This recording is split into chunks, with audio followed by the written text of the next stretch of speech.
पाकिस्तान के करीबी पड़ोसी बांग्लादेश में इन दिनों सियासत में बहुत हलचल है। विपक्षी नेता खालिदा जिया की बांग्लादेश नेशनलिस्ट पार्टी के कार्यकर्ता सड़क पर उतर आए हैं। बीएनपी के कार्यकर्ताओं का गुस्सा प्रधानमंत्री शेख हसीना के खिलाफ फूट पड़ा है।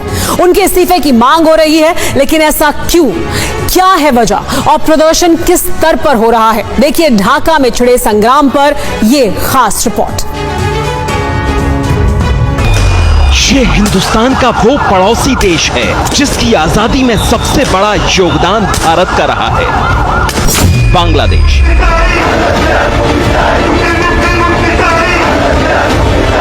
लेकिन उत्तर पश्चिमी पाकिस्तान को बगावत से तोड़ने वाले इस मुल्क के आवाम फिर बगावत पर आमादा है। और ये बगावत है बांग्लादेश की प्रधानमंत्री शेख हसीना के खिलाफ।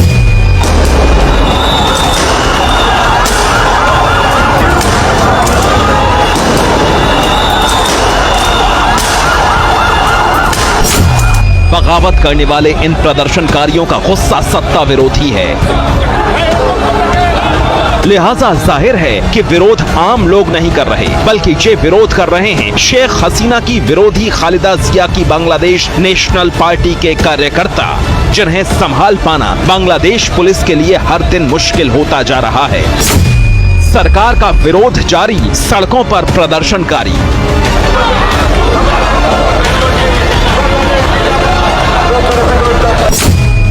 विरोधियों से भरी गलियां, लोगों की डिमांड जिया।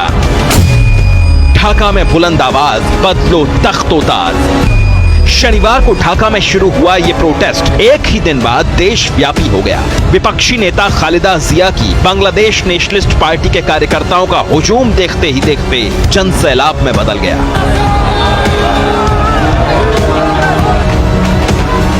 और फिर ये जनसैलाब एक खाड़ी में गिरा। ये खाड़ी है ढाका का ऐतिहासिक गोलाब बाग ग्राउंड।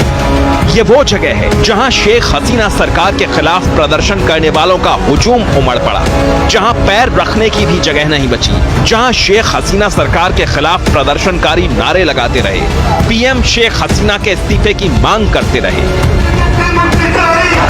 दरअसल 2024 में बांग्लादेश में आम चुनाव होने हैं, लेकिन प्रदर्शनकारी शेख हसीना से तुरंत इस्तीफा देने को कह रहे हैं। विपक्षी कार्यकर्ता तुरंत बांग्लादेश में चुनाव की मांग पर अड़ गए हैं और इसके लिए बीपीएन ने शेख हसीना सरकार के सामने 10 बिंदुवार मांग रखी है। लेकिन मांग पर कोई फैसला होने से पहले ही बीएनपी के 7 सांसदों ने इस्तीफे की घोषणा कर दी।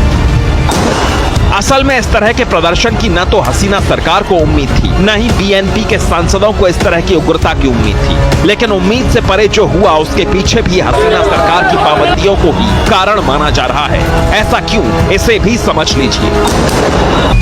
बीएनपी की रैली रोकने के लिए हसीना सरकार ने पाबंदियां लगा दी थी। ढाका की तरफ बढ़ रहे कार्यकर्ताओं को गिरफ्तार कर लिया गया।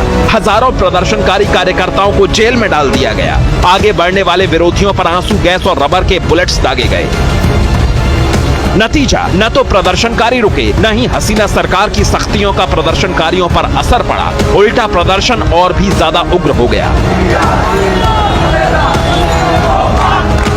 पुलिस के लिए प्रदर्शनकारियों को रोक पाना करीब करीब नामुमकिन हो गया और अब ये प्रदर्शन ढाका पर भारी पड़ता जा रहा है।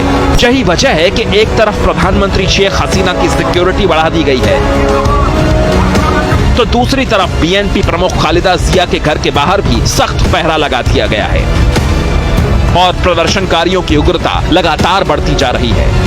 Bureau report, TV9 Bharat.